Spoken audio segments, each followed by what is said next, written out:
वंदे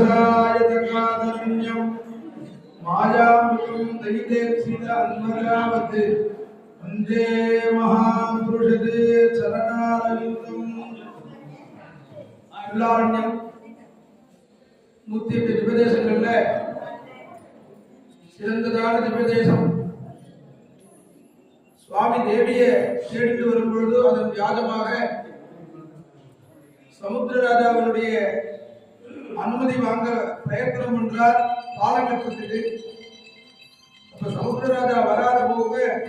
சாபமானே சௌமித்ரே சராம்சாசி விஸ்வபமானே, இந்த கோரமான அஸ்திரத்தை எடு லட்சுமணா, இந்த சமுத்திரத்தை ரத்த பண்ணி விடுற, பத்யாம் யாந்தும் பிளவங்கமாக தாண்டி போற குரங்குகள்லாம் நடந்து போகும்படியா பண்ணி விடுறேன், ஒரே மனம் திட்டா பண்ற சமுத்திரத்தை அப்படின்னு கோபமா லட்சுமணனை